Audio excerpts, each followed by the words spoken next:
coming up. That's why Kaito is not that good. Because when you're on the draw, you're not actually trying to raise the opponent like that. You're actually trying to stop them from snowballing you.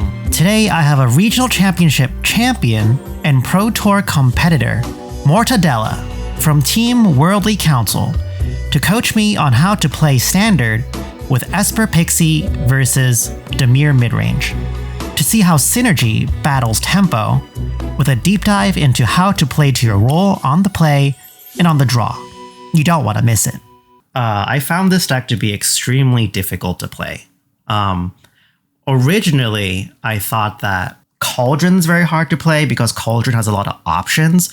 But then once I understood Cauldron, I felt like it's easier because Cauldron has very specific lanes, right? Like there's one really aggressive lane, the profs on turn 2. You have like a strong beatdown lane, play Terza, play whatever, go swing, right?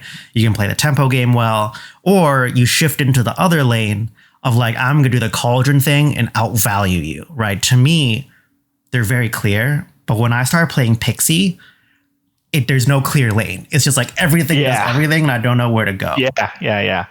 Like there are so many options when playing the deck, and I think it's important to understand the matchup and your hand, because your hand is a lot of times going to tell you what's your best plan. Like just this initial hand, for example, you should know if this is like a Storm Chaser's hand or a nowhere to run hand. So what are you going to play over and over again? So right, you're on the play, right? Yeah, I am going to be on the play, and something I've been doing recently with a recent coaching session of mine that helped a lot is, so normally when we do mulligans, we try and figure out what kind of hand it is, what lines up against our opponent, stuff like that, right? But what I've been doing that's been really helpful is like, how do I win, right? What's the actual win path, right? So with a hand like this, I'm very inexperienced with Pixie, and also have to warn you, this first game I play atrociously. It's so bad. That's so fine. Everyone watching is going to see me just play the worst sequencing of cards. But it's good for us to also like know what's the correct way, right? Exactly. So when I look at a hand like this, it does things, right? It's a very clear like turn 2, because we can't turn on the flood farm immediately. Turn 2 Talon or nowhere to run, and Pixie picks up either of those to give us more value, and maybe we draw into something good. But at the moment, I'm personally looking at this hand, I don't love it because I can't think of how I'm going to win from here. There's no super strong like engine that's going to turn it around. And if I just rip nothing but removal, like my only pressure is Pixie or the Otter, right? So how do you think about this? Yeah, that's a good question. So the thing is, the deck is full of hands like this and cards like this, because everything is like small value or small incremental value, and then you have a few heavy hitters like Stock Up, Kaito, or Cosmogran. But this is the bread and butter of the deck. Like you're playing like cheap spells, playing them over and over again, and that's how you overwhelm your opponent, by just slightly being more advantageous with your cards than them. So a hand like this, the fourth land is kind of not so great here, but everything else, like it's a fine sequence of turns. We would love to have untap blue on turn 1, but it's still like, as I said, like you can picture the initial turns, right? Yeah. And then afterwards, you have to trust the rest of your deck. Like every single Pixie card effect, it's gonna be great because it's either another removal spell or another Storm Chasers. And if you draw any of the heavy hitters, like the 3+ cards, then the hand just explodes. Yeah. So another thing I learned or I noticed about this deck or remembered is like also the land base is rough.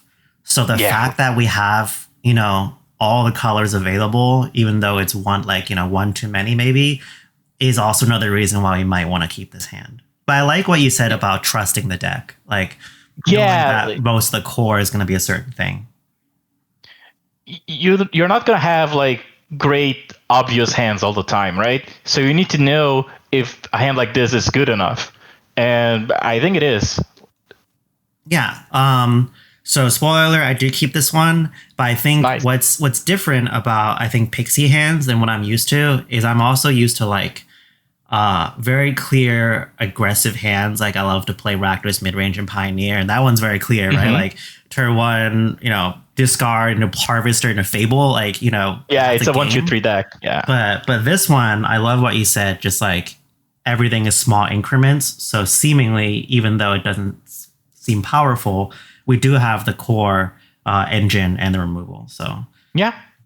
Like you might end up getting flooded, but also like if you mulligan, you might also that hand might also end up getting flooded. So with what you got in your initial hand, you already have a good plan. Yeah. All right. So see, without MTGO's replay, it's a little harder. But let me click to the point where I'm talking it through. All right. So here's where I immediately screw up. Yeah, I should play the Godless Shrine, right? Yeah, exactly. I needed to play the Godless Shrine tapped, so then I can have the Verge, and then have all my options available. But it is what it is. I was so fixated on like I want to make blue, and then I did it, and then I think eventually you'll see my face be like, oh. Okay. It's like it's only 2 damage, I guess, but yeah. Yeah. So here the opponent plays Passage, the new card, naming Island Passing, which is really interesting. So I actually thought about this for a second because I was like, all right, what are they on? They could be on Cauldron or they could be on Dimir. There's not enough information for me to keep either. But anyways, so here we draw the Cosmogram, which is great. Now the hand's like fantastic, right? And where I really started to like kind of like I started thinking a lot here because the thing about Pixie I learned that's different from other decks is you said small advantages, right? The small advantages has lots of implications afterwards, right? So if I go Talent Pixie, very aggressive hand or very aggressive play, that would set me with a 1/1 and then a 2/2, and I can hit for 3. Then next turn I can play Zenith.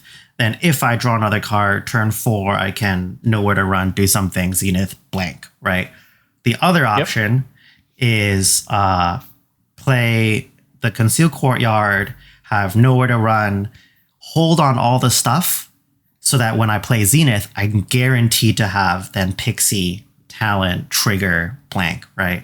So already 2 really long like lines of thought just from a very simple like turn. So how do you like approach something like this?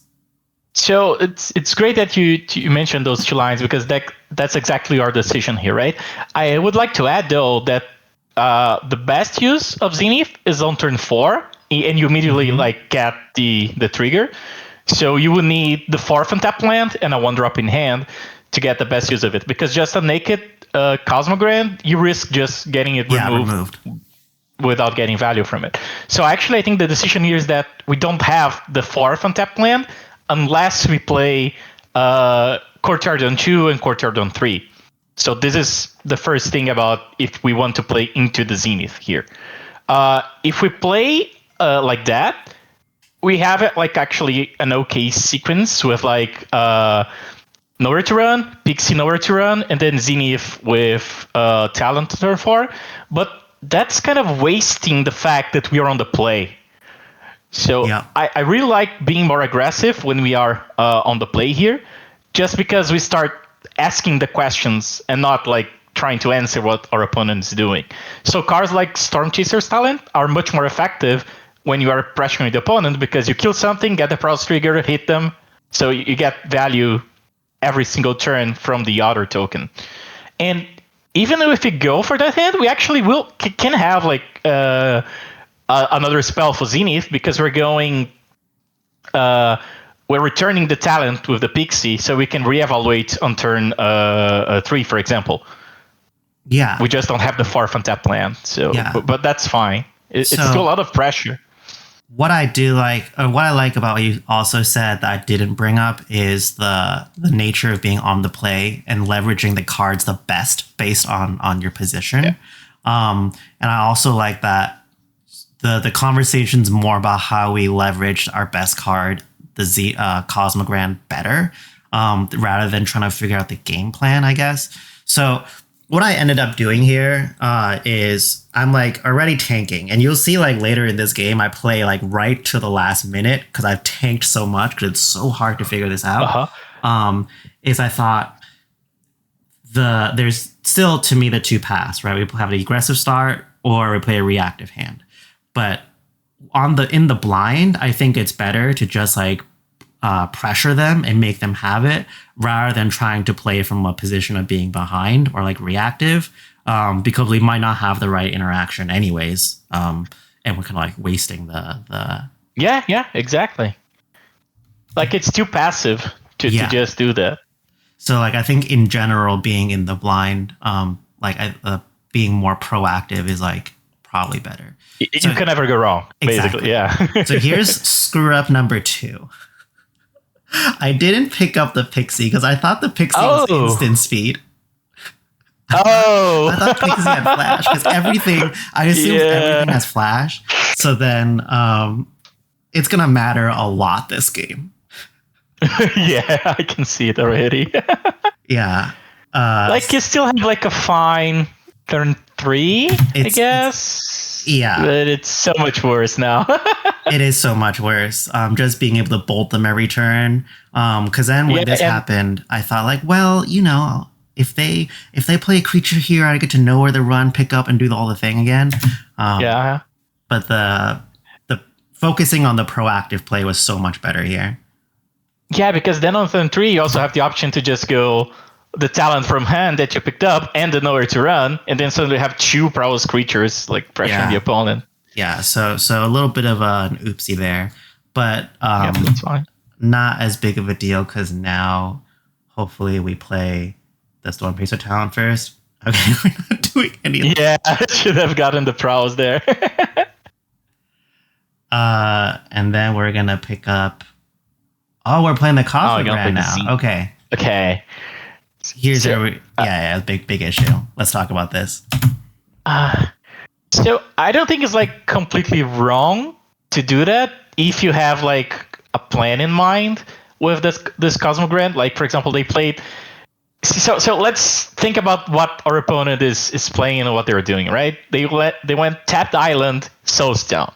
So their options are limited. They can't play a removal spell on the Cosmogrand, which kind of incentivizes us to play it, right? Because they can punish us a lot.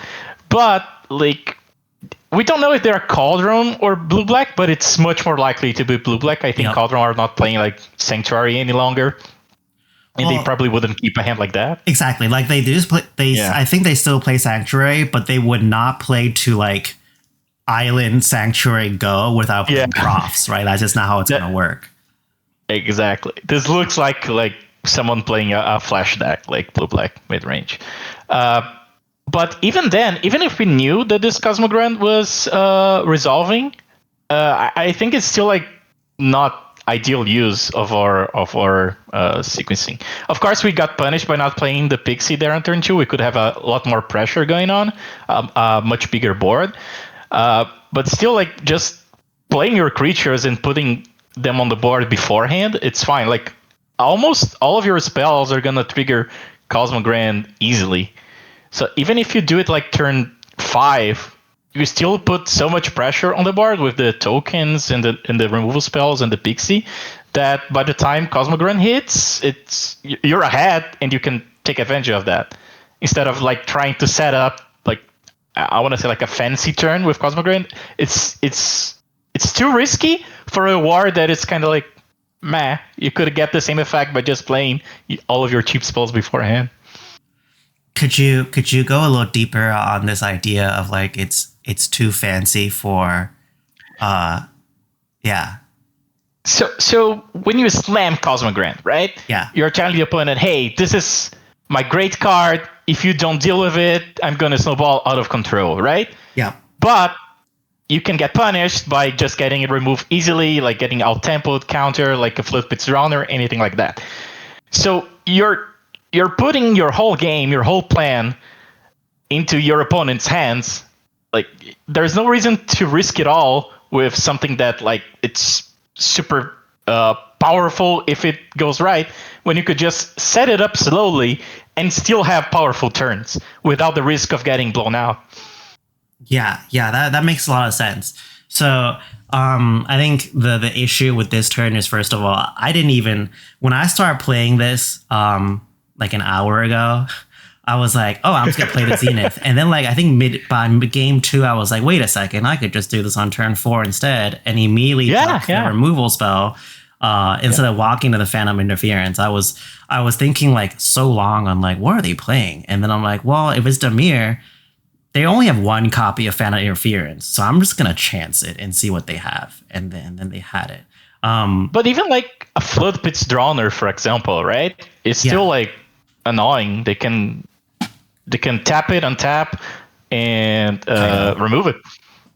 Or even Kaido. Yeah, Kaido would be a nightmare. But Kaido is like kind of risky into Cosmogrant because it's easy to trigger it. But idiot attack. Yeah. So that was definitely another oopsie.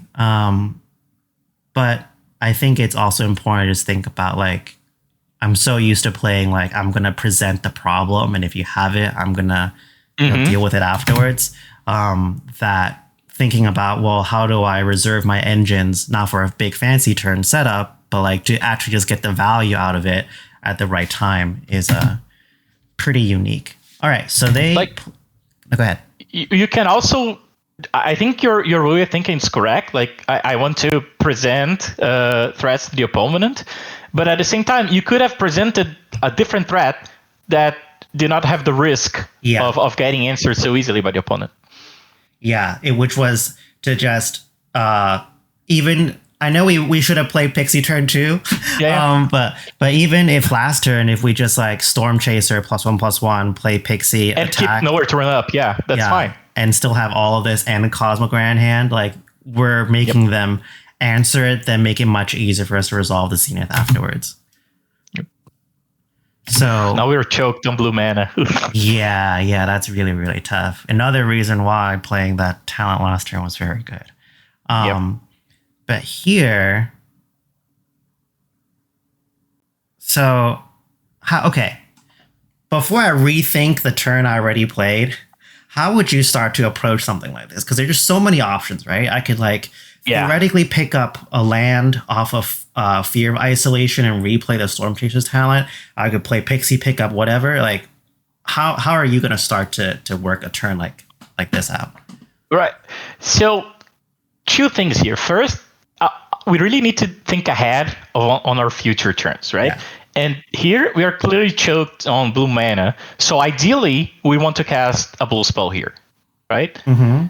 Second, just to have plays or multiple plays in the future turns. Second thing is, we are actually now on risk of getting blown out by a tempo play, like Floodpits into Kaito. So we also want to try to see if we can hedge against that. So I think that we will need to hold nowhere to run here, just because of that risk. But it's also possible that we can play 2 creatures and still can block like Floodpits Drowner. So those are basically the 2 options I see. If we go for 2 creatures, it can either be Pixie and the talent from hand, but then we're picking up the talent, which it's not really ideal because as I said, we are choked on blue mana, so that's more blue spells for us. So we want that Pixie effect maybe be on an hour turn, because then we can play multiple spells. So after saying all that, I like to play Fear, returning one of the lands, and then we can play the Courtyard to hold up nowhere to run. And then we have 4 untapped lands on the other turn. Yeah. You know, it never crossed my mind at all, even though I'm very aware that we're choked on blue mana. that because we're choked on blue mana, to think about subsequent turns to unload our blue spells so that we're not stuck on the amount of action we can take. Yeah. That's really, really smart. I've never thought about that. Like, something I mentioned later while I'm playing this is like, I'm used to playing like modern, like high color decks where it's like, it doesn't matter as much. Like, you learn certain sequences of like, I used to play 4-color Omnath, so I'm like, I'm going to set up this particular land option to have Ren 6 pick up the land, play expressive iteration, all that stuff, right? But here, I'm so used to having such a stronger land base that I've like, all that skill went out the window, and I'm just like kind of playing lands, as you can see. So I really like that. And then the other thing I really like that you brought up is like, well, how do we get punished, right? And the clear punish here is that they flood pits, untap, maybe play like another land, stab a thing, stab a blocker, attack, Kaido, and then the game runs away, right? So if that's like the main thing we're mostly afraid of, then playing to, first of all, cast our spells and then hedge against that is a very easy way to like silo down all the options. And go ahead. And if you think about the way they're playing this game, like they're playing very reactively, but we are also putting creatures into play every single turn, which might mean that they have like removal spells and a Kaito, or like removal spells and a Curiosity, but they don't have like a lot of creatures, most likely, because they played very passively on the first few turns. So I think around here is what I'm like, I realize my plays are really, really bad. So I'm like, all right, we got to tighten up and actually think about what is this game about, and what do they want to do. So here, let's see what we do. It's always really fun whenever I talk about what I think it should be, and then I watch myself not do that thing. It's very, very fun. Or when I actually do the right thing, that's also better. So here, we don't play the blue spells. Yeah, exactly. That's very similar to the play that I mentioned. It's just that you played the white spell instead of blue spell. So, which is less efficient. Ooh. Yeah. Because our next turns are gonna be a little bit harder. Yeah. So here I'm already tanking thing about like, is this thing gonna matter? Well, it kind of might, because like if it mattered, like if they get another creature in, then like it's gonna be really hard for me to deal with blocking it, and they can get the Kaido through. And then I thought through like, well, they already spent one Phantom Interference. What's the chance they have another one? And if they do, it's whatever. So I think we kill it here, because even if they flood if they play a flood, the Drowner, then we can still. Well, we can't do it now without another blue land. Well, they didn't play the Drowner last turn, so it's very unlikely that they have it now. But I agree, like, you can't afford to play around another Phantom Interference here. It's kind of annoying if they counter it, because we want to play it again. Oh, cool, we drew the island. We got saved. Yeah. So here, I guess we'll stop first before we go to combat. How would you start thinking about this turn? Awesome. So basically now, remember what I told you, like in the first hand, like if this is a Nowhere to Run plan, or if this is a Storm Chaser's Talent plan, right? Against blue-black, a Nowhere to Run plan is awesome. Like it usually deals with most of the stuff they play, and you can just keep gaining value with all of your pixie effects and killing their creatures, because they rely a lot into having creatures alive and snowballing with them. So take a card like Enduring Curiosity, right? It's pretty hard for us to deal with it, because we kill it with Nowhere to Run and still around generating value. But if we kill all of their creatures, that's fine. It's an enchantment that does nothing. So usually it's a good plan. However, if we can pressure them with the talents, then their creatures kind of don't matter, because you're gonna win the race. But they have so much removal spell that's kind of like hard to do. With that said, on this turn, I think I'll go just talent, fear picking it up, then nowhere to run, and pass with 2 mana up again. Like it's you put a lot of stuff on the board. You have a removal spell in another talent in hand, so you're covered for all of your plans. Interesting. So this isn't exactly what you said, but the way I'm starting to think about or hear it is like, and also, I thought this was gonna be like a pretty straightforward match, but I think Pixie against Dimir is so complex. It's like really hard for me to figure out because like they play at flash speed. We have a lot of options, but they have a lot of removal.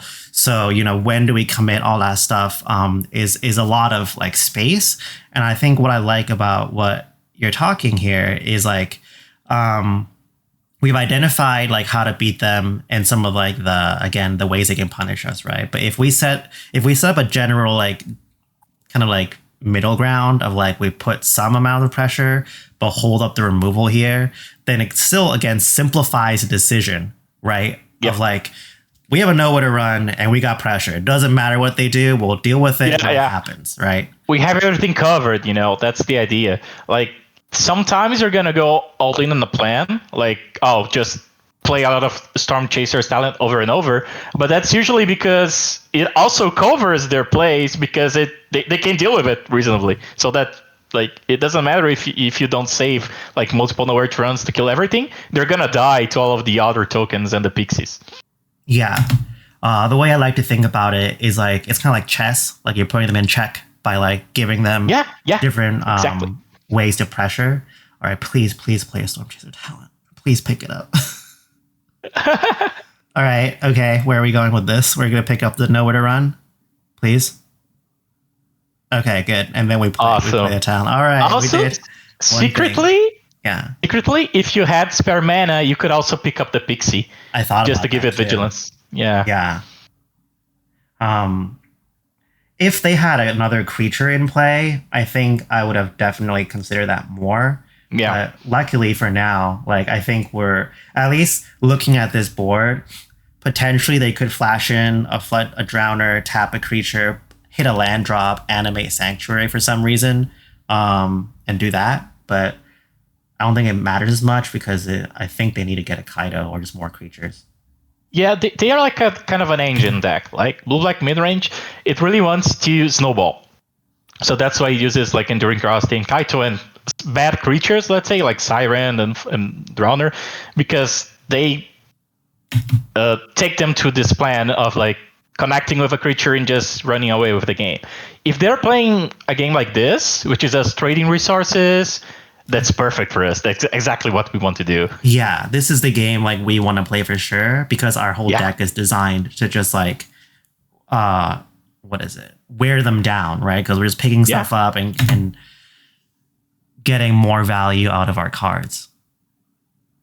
So this is the most annoying card for us to deal with, and it's pretty stock on blue-black now. Yeah. But if we are ahead on board, then you're gonna see it's like it doesn't really matter. You can just yeah. But, I panicked for a second, and I was like, "Wait a second, the nowhere to run beats this. Like it beats it with the otter blocking." And I then thought through the whole like line of like, well, we'll apply the damage first, and then we'll nowhere run afterwards, so that there's no way they blow us out with the removal spell on the otter.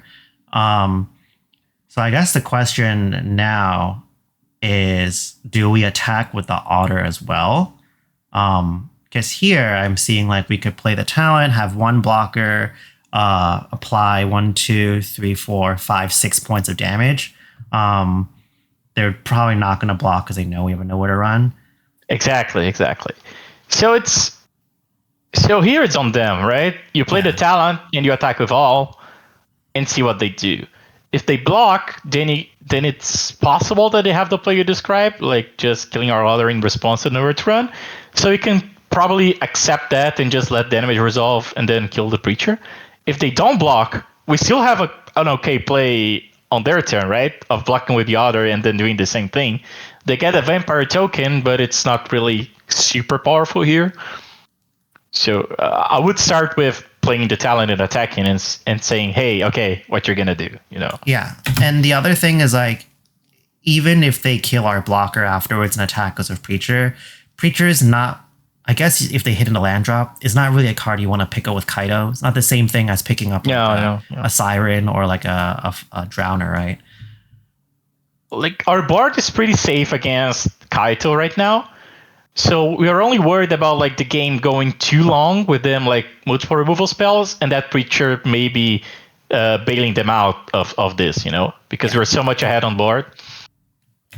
So here we attacked, played the thing, they did not block, and then we passed the turn. So the important thing I noted is if I played that Pixie, they'd be way lower right now. Like it's they'll be very close to that, because it's not only the Pixie hitting earlier, but you also would have the talent way earlier and all the prowess triggers from that way earlier exactly. as well. So they attack. So here's interesting. So they attack very quickly, and made their vampire. We have two options, just taking it and saving the turn for our next turn, or trying to get that Preacher now. Yeah. So I personally thought, I was like wondering why they did this, because they know we have Reno to run, right? And they know if I make the block and after the damage has been applied, I can know to run kill the Preacher, and even if they have a second Phantom Interference, somehow we can still pay for it, right? So that Preacher is basically dead. If we want to make the block. But that's the question: do we want to do that?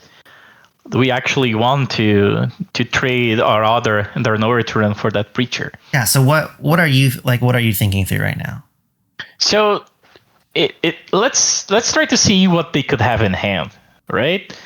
So the first few turns they didn't play a lot of creatures, and they had a lot of options with like open mana that they didn't do anything. So I also don't think they have removal spells here. However, what they might have are actually expensive spells like Enduring Curiosity and Kaitos, which they didn't really have a window to play. Like if we go through the game, they also might have like 4 lands in hand, but like we don't play around that because that's so easy to beat anyway. So I actually think that they have expensive cards and not removal or cheap creatures. So I would consider like the risky play of even like trying to get the other to survive here. Oh, I see. So like we just take it and then block and no return before damage. Yeah. Okay, that makes sense. And because they also didn't block on their previous turn, right? Yeah. They could have forced us to act, and they chose to take it. So I just wanted to also clarify, we're not reading there's any removal because our creatures are just going in like turn after turn, right? And they had untapped mana every single there's turn. No as shoot well. The sheriff, there's no nothing, there's no stab, because they definitely use stab or whatever. So like the nowhere to run is face up, sure, but they had the option to forcing us to play it in a not so ideal spot, and they didn't do it. Yeah, so and like the prowess token is valuable here, right? We are in a close race, so we might want to keep it around. But oh, I see. So like we shrink it so that yeah. Like it's the riskier play, but my read is that they actually don't have like a removal spell. Got it. That's interesting. I didn't think about that part. I didn't make the risk because I was just so concerned about the removal. But that's interesting, though. Yeah, because sure they could be baiting us, right? But I don't think they're in a spot that they can afford to do that. True, because they're dying. Yeah. Ooh. Yeah, the draws are a little tough at this point.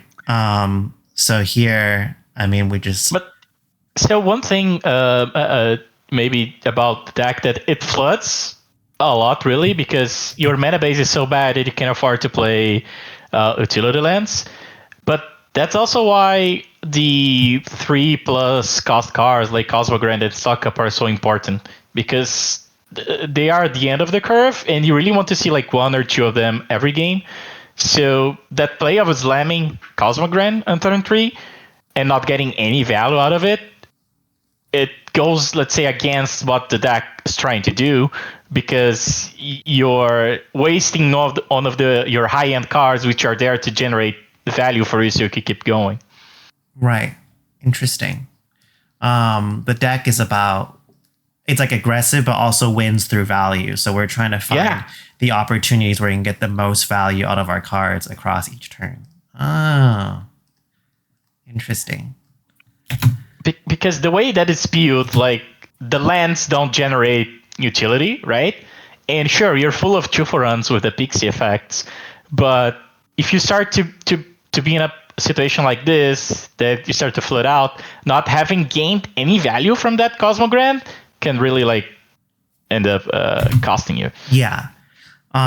So here I'm just attacking all the flyers and keeping a creature behind. I think that's fine. Animate a sanctuary. We don't have removal. Yeah. This looks like an Enduring Curiosity, to be honest. Yeah. And then, you can skip. You can. Yeah. I know. I totally forgot. It's been so long since I've done this. So then I was like, I might as well. But I think it's fine. I think it's a good play here to level it up to 2. Because we have Tragic Arrogance in the deck. And we might want to turn... Oh, no, but you didn't play the land. Yeah, that's weird. I thought I was going to play the land. I don't know why. 1, 2, 3, 4, 5. I don't know exactly why I didn't do that, but I should have done that. I think I clicked it too fast. I don't know. Yeah, it's okay. So yeah, that's the Enduring Curiosity that we were smelling. Yeah. Yep.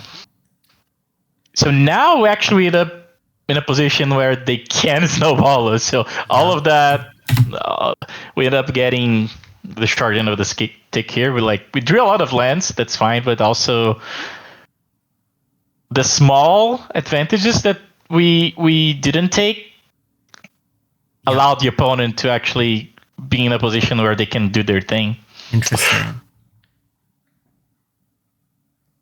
The small advantage we didn't take gave them opportunity to catch back up.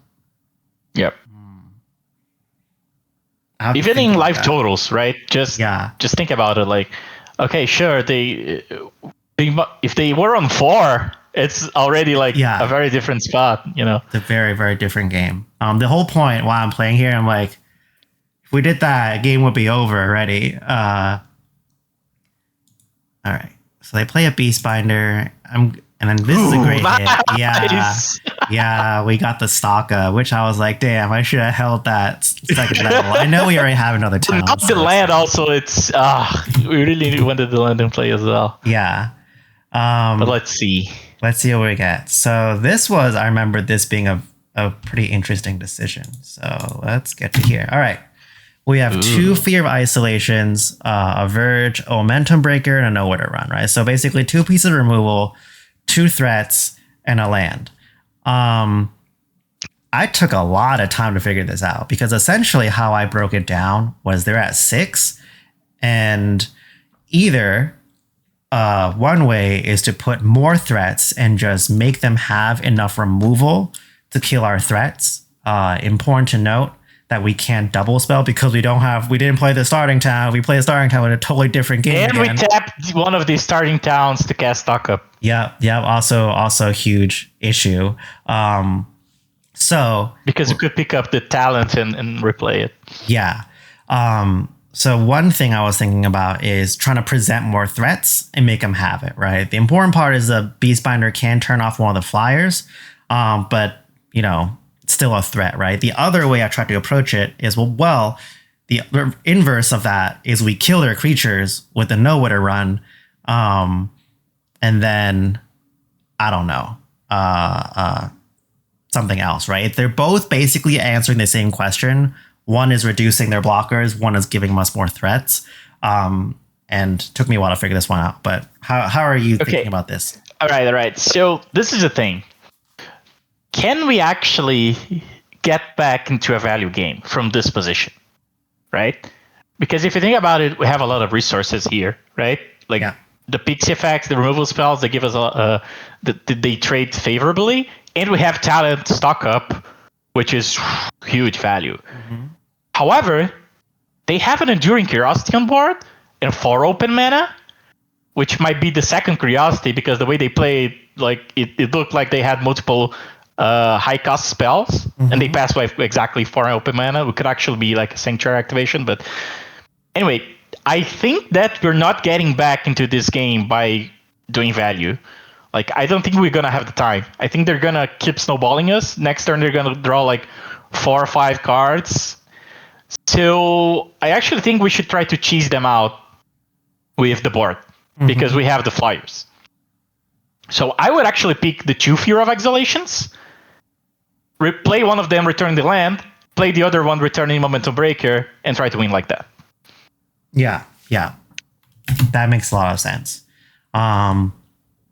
You're really good at reading their hand because I did not think about the Enduring Curiosity twice, and then guess what they're about to do right after I said that. Yeah. They're gonna draw like so many cards, so we're not gonna outvalue them. We should try to force them to be able to answer all flyers. Yeah, because they're gonna be at 2. We have 4 flyers and a removal spell, so they can get out of it.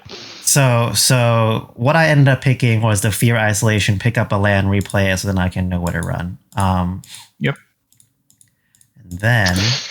But, interesting. Okay. So they draw less cards. And also, I guess it kills the Zeribist Binder, which turns off one of the flyers, right? The ways to turn off the flyer, yeah. Yeah, so it's not... So it actually makes sense. Okay, so here, for a second, I thought about, should I know where to run the Beastbinder? I think because they're completely tapped out. And I got distracted by the idea of like, well, if they fire up the Sanctuary here, they can get greedy and I can pop the Sanctuary. But guess what's about to happen?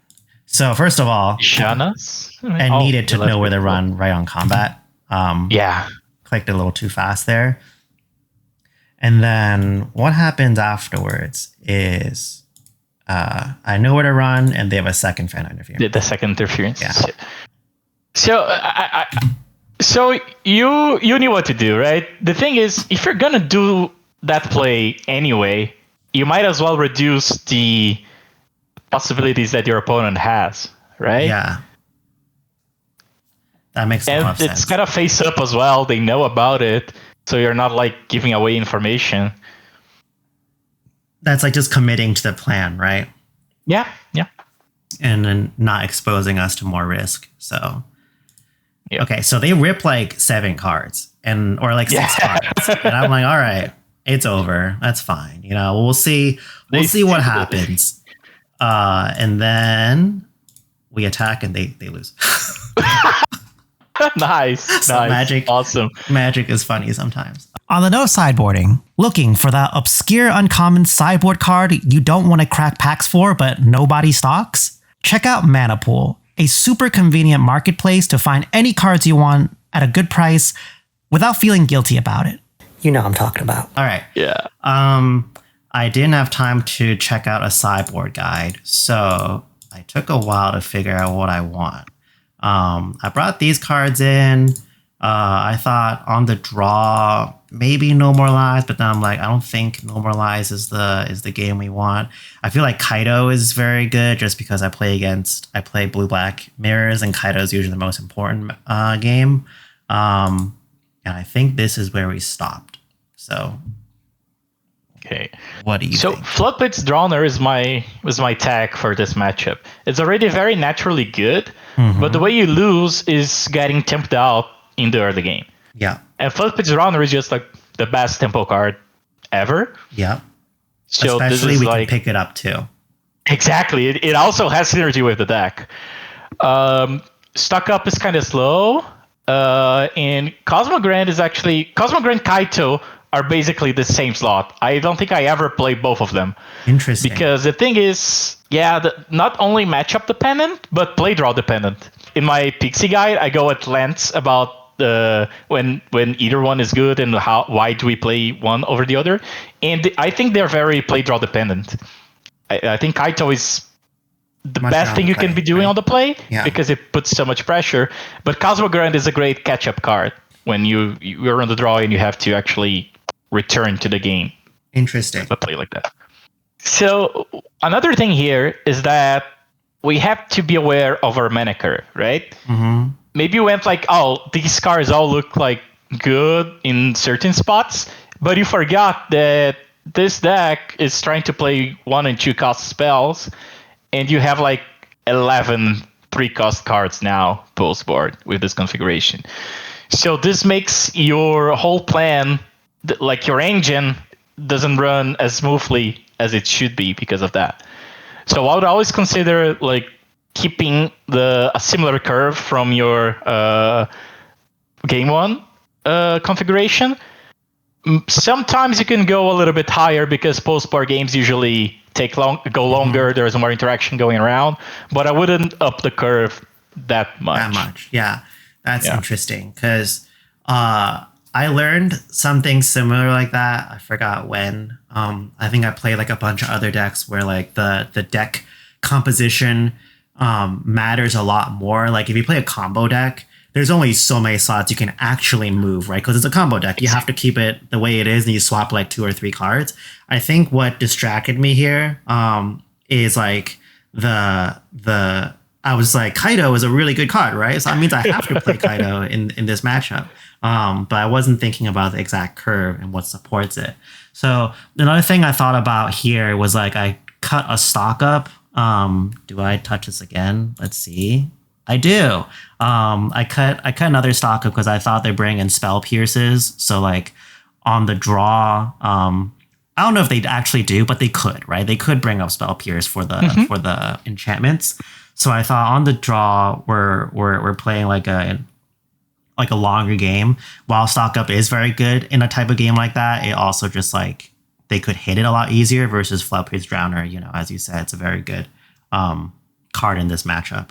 So I stopped here. So that's a great point from you, actually. Like that's the thing about cards like stock up in those games, because at the same time the games are gonna go probably longer, and if we are on the draw, you're gonna be the one answering what the opponent is doing. Mm-hmm. So a card like stock up, it's great because you're like control deck. You kill their stuff, you stock up, and then you're in control of the game.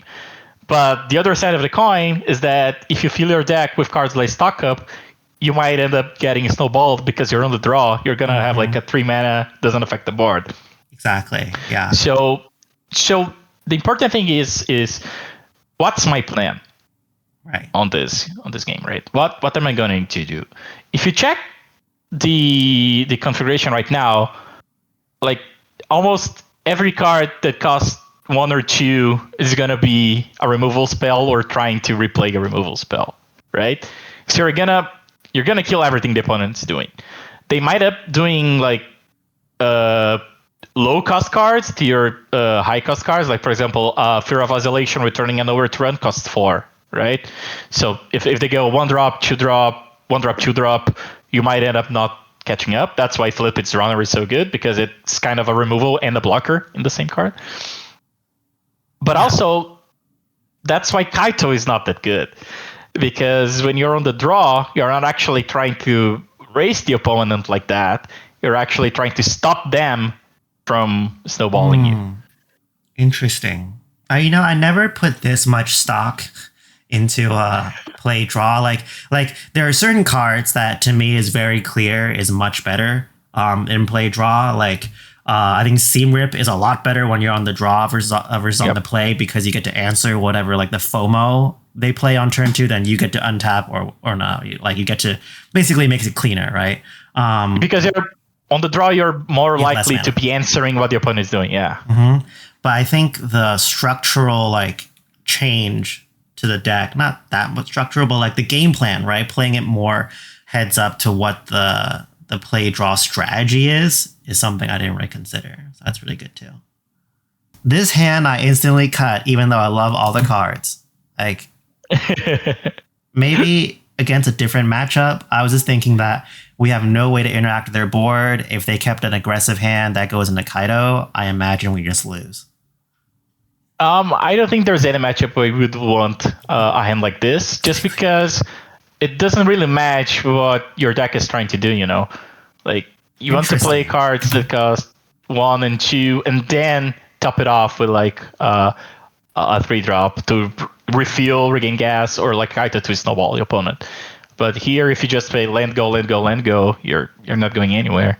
See, that's interesting because that's again highlighting like I think about things from like a game plan perspective, and while this game plan theoretically is fine, you know, and against an opponent that literally has no threat or whatever, or no aggression, the thing that you're highlighting that I didn't consider is like the deck's not built to do this, right? So even if the cards are good and it's theoretically good, we probably should be doing things the deck is designed to do.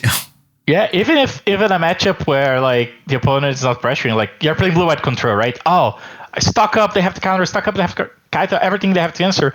But that's exactly what they want you to be doing. Going land go, and then a 3-drop, a 4-drop, a 3-drop. Yeah. So this one is keepable. I think we have, turn 1 Seam Rip or turn 2 Seam Rip if we want to, and Tragic Trajectory the other thing. I keep calling this Tragic Slip because it's very similar. It's like Sorcery Sweet Slip, so I'm going to call it Slip sometimes. We have a Kaito, we have a Cosmo, so easily get rid of the other Kaito. Yeah.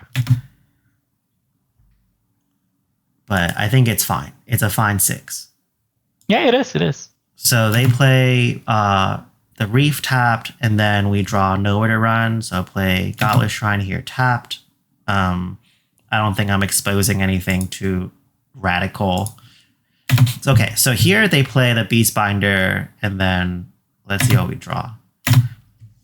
I think it's pretty simple. Theoretically, we could just Seam Rip pass, but it's like a less good use of our mana, I think, versus just Nowhere to Run and get rid of it cleanly. So, 2 things here, right? Our removal spells, the Trajectory actually, really wants us to kill something else in the same turn here. Because, for example, if they play a Preacher, we can get rid of it. Mm-hmm. But if we just let this guy live and then we kill it, we have Trajectory on for the Preacher. The issue of that is that opens us to a Kaito on turn 3. So that's the trade-off. I don't think it's worth it. I think if they play a Preacher, then so be it. Mm-hmm. We have to accept it. Because the risk is too high. If they Kaito, we insta lose. Like there's nothing we can do. Yeah. But if this was like in the scenario that you also might have an answer to Kaito, for example, they would consider this.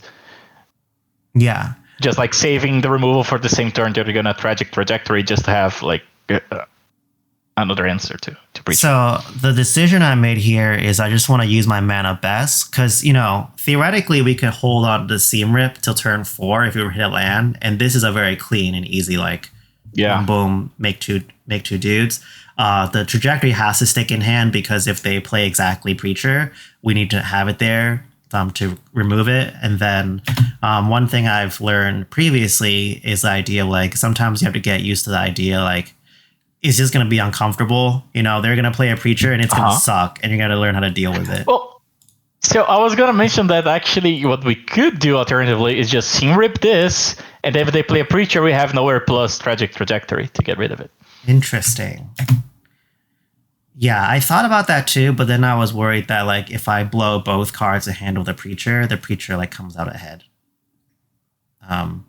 Well, yes, but think about it like this. Sure, it sucks to 2-for-1 that Preacher, but if you don't kill it, it's gonna draw a card every turn. It's even worse. Anyways. Yeah, you're right. Yeah. So here. Yeah. So now, yeah. I think about this a bit. I'm like, it sucks, but we're just gonna have to let it live. You didn't slam the Cosmogrant here. Interesting.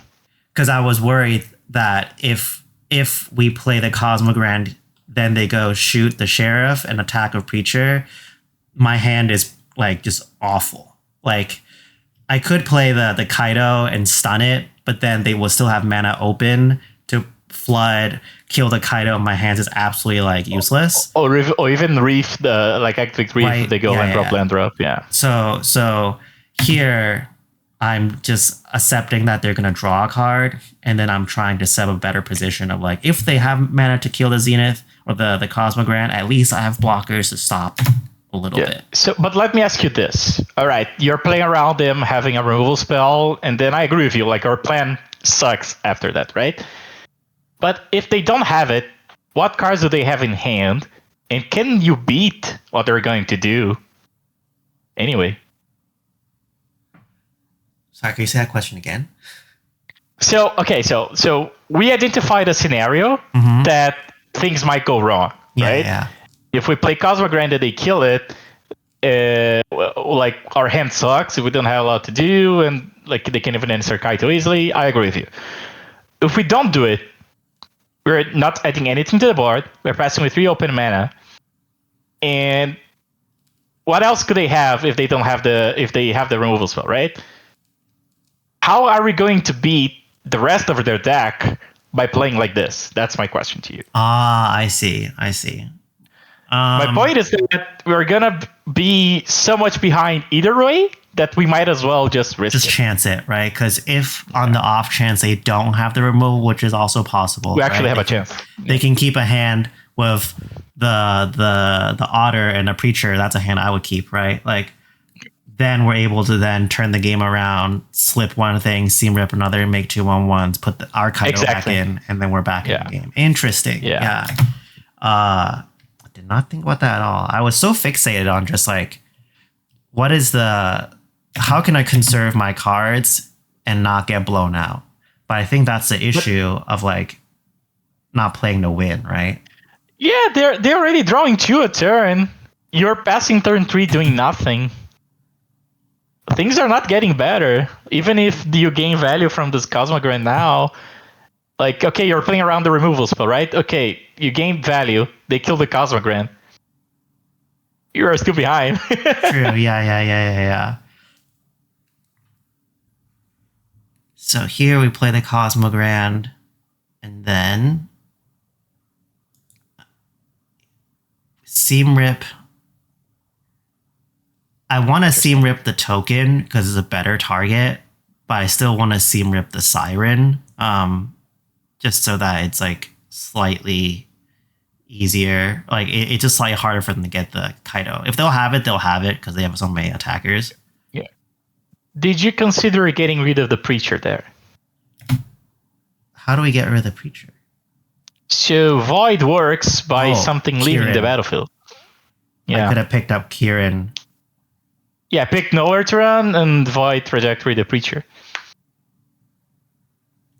I don't know why I didn't think of that. That seems pretty clear. I think I was so focused on the Cosmogrand that I forgot about that. So remember what I said about their deck, right? Their matchup. So sure, this is about like knowing, of course, the matchup, but their deck is designed to snowball out of control, right? And Preacher is a card that snowballs. It draws another card every turn if you don't deal with it. So there's a chance that the rest of the hand is not going to snowball you. So if you get rid of Preacher, you actually will have time to catch up if they don't have other cards like Enduring Rusty and Kaito. Got it. So here, they shut down the Cosmogrand. I think they like kill it. I'm gonna go through this a little faster because I think we can see. We can see like where the game's going. Mm-hmm. So we could actually get back on this, like honestly, if they how would you envision of getting back from here? We're actually gonna play 3 spells this turn. Yeah, it's not that bad. So we pick up Nowhere to Run with the Pixie, Tragic, the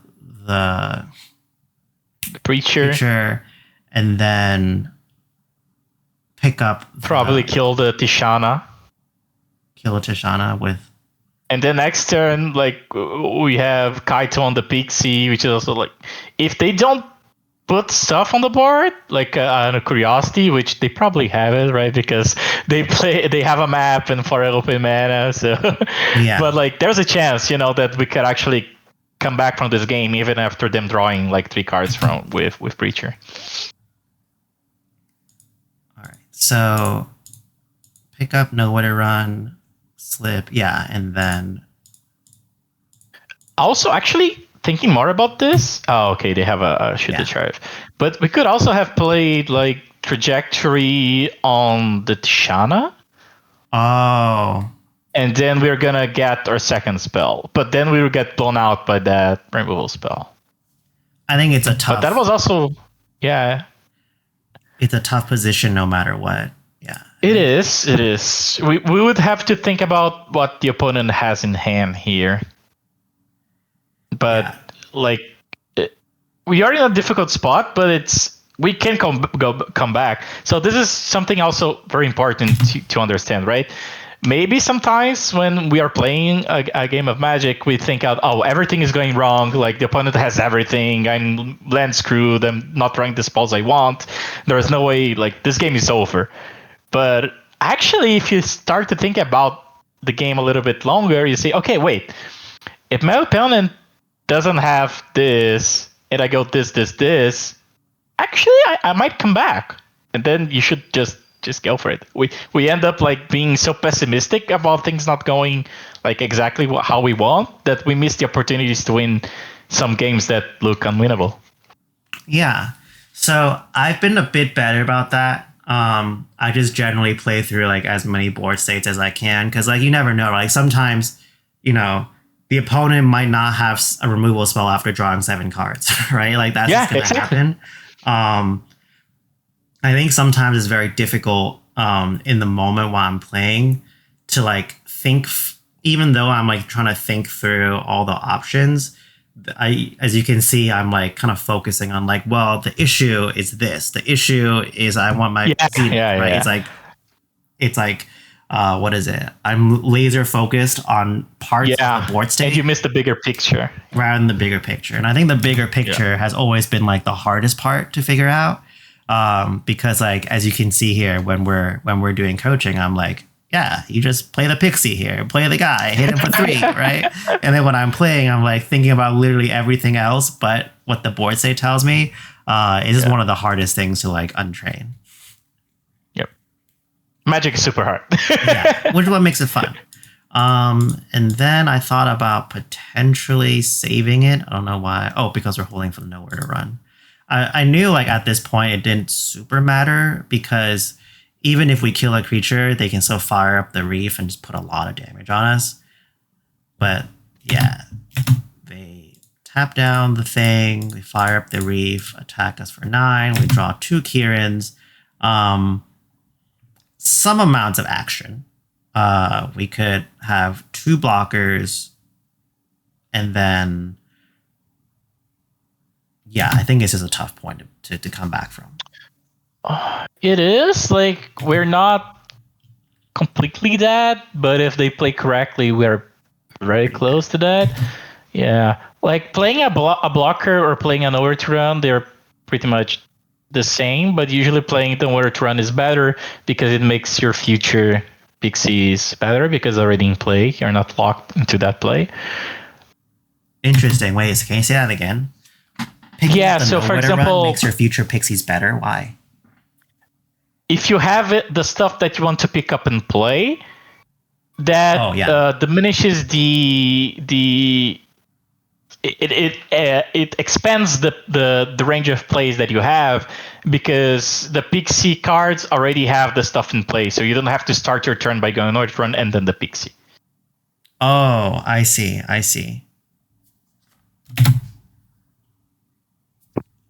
So instead of if your hand was nowhere to run and you block with the 2 creatures, if you wanted to play like a pixie effect, you would have to start with a nowhere to run, Oh, okay. So you're saying leaving the thing in play is better, right? Yes, exactly. It's better. Okay. That's just I heard the opposite, so I was trying. Oh, okay. I was trying yeah, but like for example, just like if we're not going to die here in the future, right? If you play 2 Kirans there to block, and then your turn was Kaito returning the pixie, replay the pixie, you wouldn't have a nowhere to run in play, so your pixie wouldn't get back anything. Right. I see. So leaving the stuff in play, I get it now. Makes the future pixies better. That's exactly what you said, but now I get it. No, I would. It's complicated, maybe. Yeah. So here I pick up the Pixie. Oh. And then I realized, like, oh, I could just do this a little bit later because they're instant speed. I don't have to expose myself that way. Well, the Pixie's not, but interesting. So why did you do it like that? I'm not exactly sure. You have a worse board now because next turn you're not gonna have an additional untapped creatures. Yeah, I'm not exactly sure why I did that way. I think I was just trying to think like, well, how do you play 2 spells? I can't play everything out. So I don't know why I did this way, but it's okay because they stab it and then you're gonna die either way. Okay. If you want the best system for competitive play with magnetic pieces to lock in your play space, check out Heavy Play with this affiliate code for 10% off. This directly benefits the channel, so please support it. So I think I made some changes here. No, I did not. Are you sure? I think there's only 2 Kaidos now. Yeah, I trimmed down the Kaidos, which is ironic because we said the Kaido's better on the play. Yeah, exactly. But that's okay because we're going to see Kaido in action this one. So awesome. This hand, I mean, I'm very happy with. We have like Stock Up and Cosmogran. We're on the play. We have removal. We have Pixie. We have everything. We also have all 3 colors. So, this hand is actually interesting. So the thing about that is that a very reactive hand, right? Mm-hmm. You're not doing anything on turn 1 or turn 2. You're killing something on turn 2, and then on turn 3 you plant a Stock Up. You need to draw a land by turn 3, which is not a given, right? But still, it's a fine hand. I would say I'll keep it. But this hand is much better on the draw. Yeah, it is. It is for sure because we get to answer things better rather than like, as you're saying, just playing lands and passing because we're not getting any value out of the Pixie. Yeah. So we play our Starring Town. We draw a Godless Shrine, which is great. Play the Godless, I guess. So here, actually, it's a good question because it's very likely that you're actually going to play the Godless Shrine on turn 3. Yeah. Right? So you might actually be saving life by playing the Godless Shrine because if you need to know where to run, you're not going to take damage from the starting town. Right, yeah. I realized that after the fact. I was like trying to think like, well, this is only 1. But we're going to play on 3 no matter what. Yep. So then they play a Verge and pass. Interesting. Yeah, so now that they're playing the Verge and passing, I kind of thought about it. Our only kind of like real card to play at their turn was Nowhere to Run. And having the extra mana didn't super matter. So if they flash in a Flood here, I can kill the thing, and then they play a creature afterwards, and I can pick up Trajectory, kill a creature or whatever. So there's no reason for me to play the Godless Shrine untapped. Yeah, now we end up saving the life again. Yeah, because we lucked out. Saved by the play. It's also important to note that sometimes that life differences matter for Preacher, right? You never want to be exactly on the same life total as your opponent. Get both. Yeah. And this was also a matchup that I thought life does matter quite a bit. It does. It matters more than other matchups. So here also just to know I'm at 4 minutes, so I'm trying to take actions much faster. So here's kind of interesting, right? Like I could have slammed Stock Up, or I could have played Cosmogran and then like maybe play the Pixie. I don't know. There's nothing to pick up. Or just hard cast Kaido, right? But the issue is that our opponent has done nothing. Hasn't flashed any creatures in. So I'm hitting my land drops. I want to see when they start missing their land drops and then like make a decision there because we're not under any pressure aside from time. Mm-hmm. So we don't have the 5th land drop, which would make me want to be passive more because then we can guarantee that on turn 5 we're going to have like a good play like Stock Up with no return up if they keep playing this game of chicken, you know. However, we can also just Stock Up on turn 5 and grab a land from that Stock Up. So it's a plan. I like that. I think we just pass and let them move first. Yeah. Because our hand, as you said, is very reactive, right? So Yeah, it is. we're good to just, if it wasn't for the clock, Awesome. we'd be good. I have a lot. So Oh, you didn't play Stock of Fear. no, don't worry. I was like, I pressed it fast, and I'm like, wait, let's do it now because they can't stop us here, and we still have the nowhere to run. Yeah. There's just no option. I guess they could double flash in. Okay, hold on. Double flash in a flood, but our hand's still pretty good. So here we have Seam Pixie, Kieran. So 2 pieces of removal, 2 Pixie effects, 1 Kaido. Kaido's easy. I think elimination, we don't have to worry about that. Yep. So the question is between removal and creatures. I'm inclined to take more creatures because first of all, the clock, but also I want to be able to like flash in something and like apply some pressure. And our hand has some amounts of removal, but maybe picking up the other nowhere to run is not that bad either. So we have to consider a few things, right? First is our opponent's hand. There's 2 possibilities. First, they're sandbagging their creatures because they don't want to play into our plan. Which I think is incorrect, but some players sometimes do. And the second possibility is that they have a removal heavy hand, and they have like some of their end drops, like the Curiosity Now or a Kaito even. The second thing we need to consider is that they sometimes have a null in their deck, and it's good against us. So if we pick up only the creatures, for example, and they annul or nowhere to run, our hand gets very bad. So I would hedge a little bit against the null. I would pick a removal spell, the second nowhere to run, and one of the Pixie effects. So the second now, the other point now is which one of the Pixie effects do we want? Usually, Nurturing Pixie is always the best because it's half of the mana cost of the others. But Kirin, the Flash has a lot of value in matchups like this, and it has great synergy with Kaito, which is already in our hand, because you can keep it forever and with like protecting Kaito from something, then ninjutsuing the Kirin, it's there forever. Still, I think in this matchup, being efficient is super important, so I'll get the Pixie and the nowhere to run here. Interesting. So I grabbed the nowhere to run and the Kirin. That's fine. Specifically because I wanted to like get into Kaido range soon, and I was thinking on their turn, if I play Kirin, it's a good use of our mana. If they remove it, maybe I can play Cosmogrant and do the thing. But remember the read, right? Of course, it's hindsight is 2020, but the opponent's not doing anything. They didn't even play the Curiosity on their end step, so I'm pretty sure that they have a removal heavy hand. I don't want to just trade my Kirin for 1/1. 1/1 spell, yeah. Yeah. So then from this, let's say this was a Pixie, right? How do you envision we continue from here? If they did nothing again? Yeah, if they did nothing again, it flips back to us. What's the game we're playing for the next couple of turns that you would imagine? Cosmogrant Go. Oh, interesting. If they try to kill it with Kirin, we didn't pick up the Pixie. Then I guess Kirin actually it would be a good choice here because of that, because we would have this awesome play.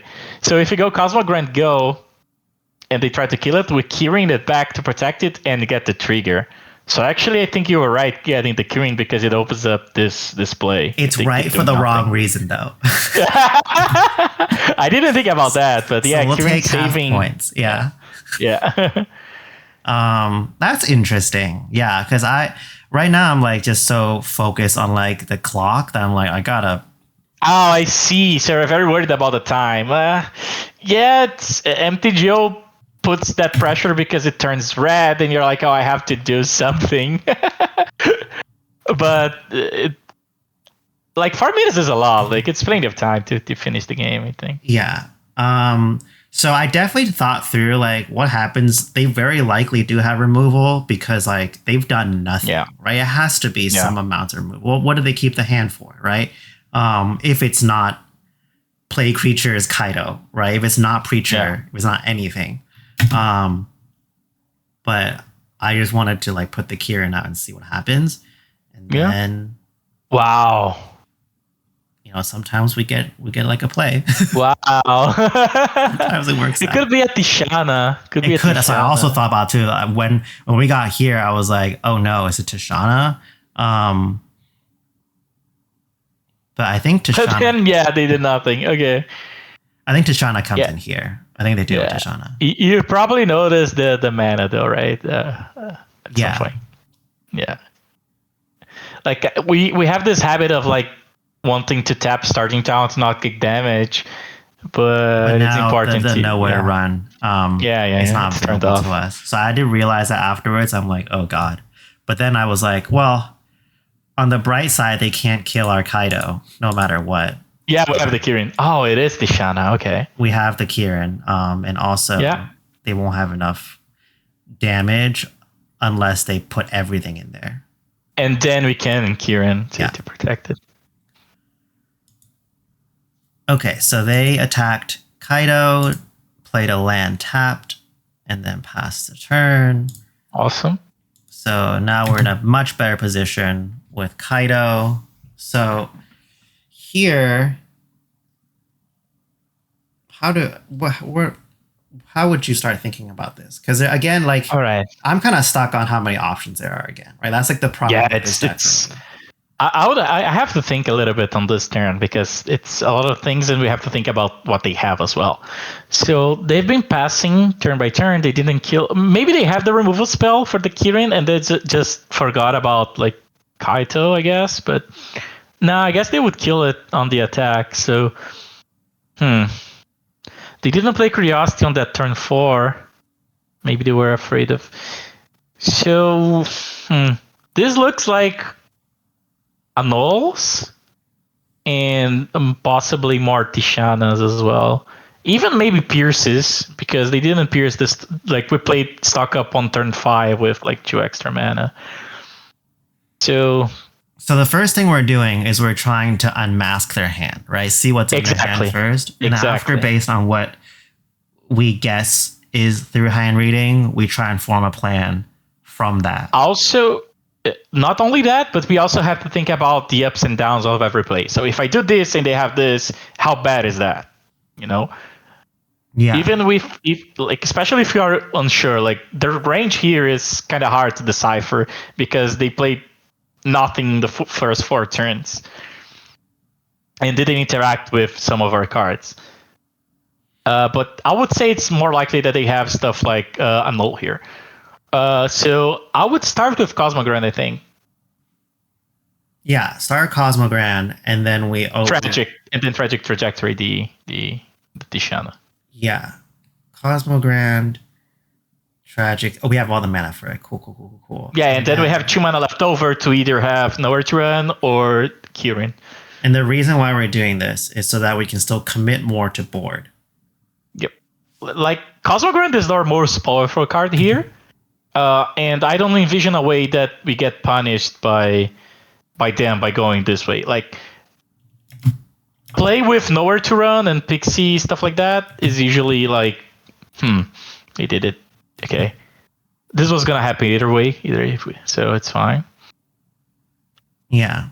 I think the way that you described before, though, was slightly better because we would have Cosmogrand, and if they play like a blocker or anything, at least we get 2 creatures out of it, versus now that we do it the other way around and we had to remove something, then the Cosmogrand would lose the 2/1/1. Yeah. Like, also it was kind of risky for like a Curiosity, right? If we attacked with a 3/4 Kaito and they go Curiosity, we were gonna want to kill the Curiosity, and then we don't have the Cosmogrand, as you said. Yeah. So we get to stick the Cosmogrand. Oh, interesting. You and Pixie. Yeah, so here I picked up the Kaito. Because I'm trying to put more creatures on the board so then I can close the game out. Because I'm very concerned about closing the game out. Yeah, I can see it's becoming like a big concern. So, but Tragic Trajectory, killing a creature is basically the same as putting a creature into play, right? And then you would still have the Kaito in play, although it's stunned, but it can still be activated. Right. True. I think I was just again, worried about like, well, I can still know to run something whenever I want, but I guess I wasn't reading into what the null was.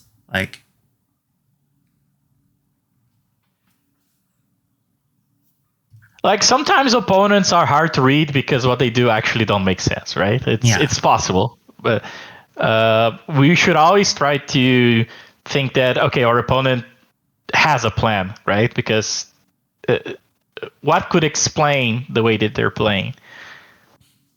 So here, I thought about the Tidebinder for a minute because maybe I wanted to make the trade. The chump feels kind of bad when I could put the Pixie in front of, like, I could put the Cosmogran, right? That's like an obvious block, but then I'm like, well, they know it is. So what if they have a stab, right? And they kill our Cosmogran? Yeah. But I would just trade with the Pixie there, like. Yeah. It's better for our board, like. Because the two creatures there would, like, they're. Let's see what they play. So they play the killing thing with X equals 4. Yeah, it's 0 point battle. 0 point battle, yeah. So luckily we have the Kirin to save the Cosmogran. Yep. Yeah, we're in a pretty good spot now. Yeah. So here I replay Cosmogran, and then pick up a land and put a Fear Isolation. Oh, I would just hardcast Kaito here. See, that I thought about that when I started watching this with you, but at the moment I was like, no, I just need to put. Yeah. You were probably concerned about the clock because now 2 minutes is pretty low. Yeah, but I think if there wasn't a clock, this is the perfect time to play Kaito. Because it's just not likely they're able to pressure it while we also have nowhere to run. Yep. I think from now on the game is gonna be like pretty clear because the way that they played actually benefited us a lot. Like we are kind of lucky to hit our land drops because our hand really wanted us to hit like a lot of lands in a row. For sure.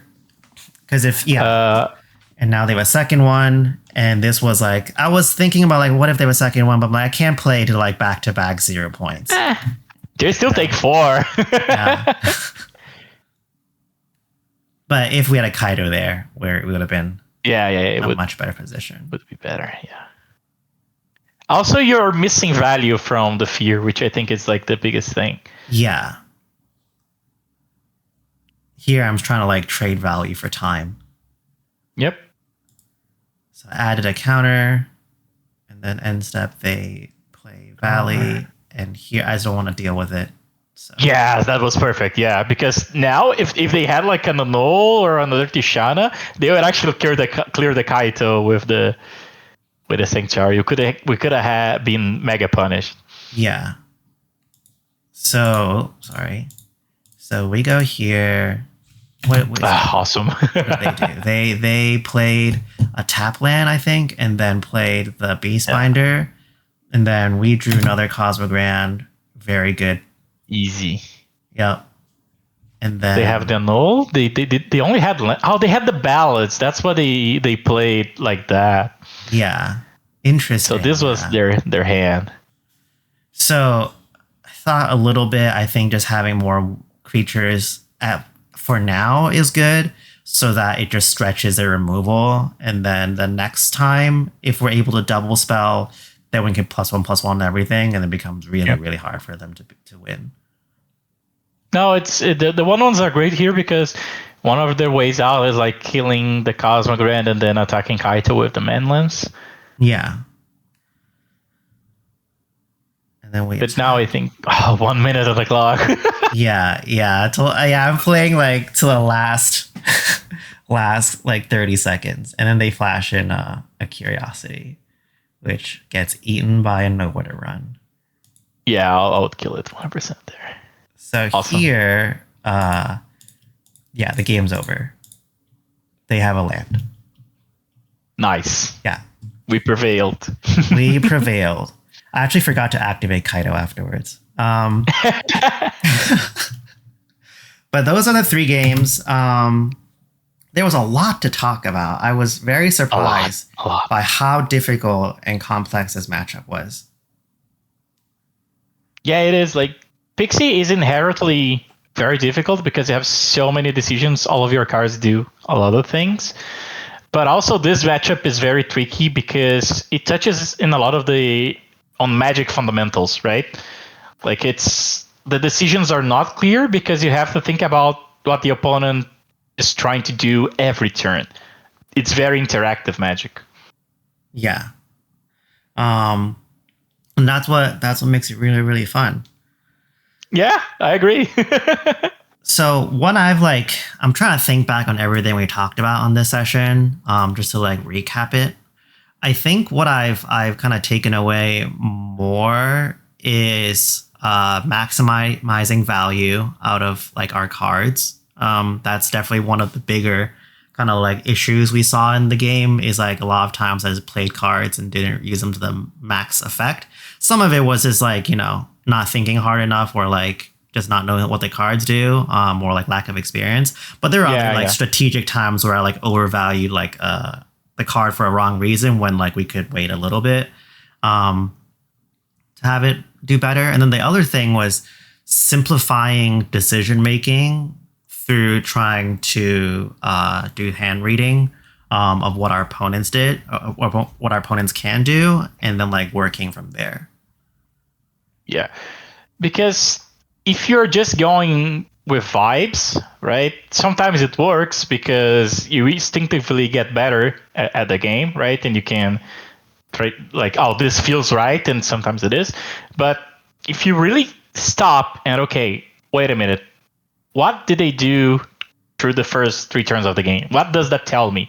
Did they have an opportunity to do a removal spell here or a flip its runner there? Is it possible that they had it and didn't do it? No. All right, so they don't have it. That's like, and then you start to eliminate what they could have, and your decision becomes much easier, as I said. That's all we have for today. But if you like Mortadella's coaching, I do coaching sessions, 1 hour sessions, but we can arrange different times as well. If you're interested, just send me a message. And I suggest everyone who liked this video, like this coaching session, to check out my page. I have 2 guides currently, one for Esper Pixie, the deck you see there, and also for Blue-Black Midrange, the kite, the other deck that you saw in the video. I was very lucky that I actually hit, because I know we were talking about which one to play, and then I happened to match up to be both. So we got. Yeah. Hey, if you like this video, please support my Patreon to keep funding more coaches to be a part of the series. In the future, there'll be a lot more gameplay and coaching content coming. So you definitely want to subscribe to learn more on how to improve at Magic and see some tight play.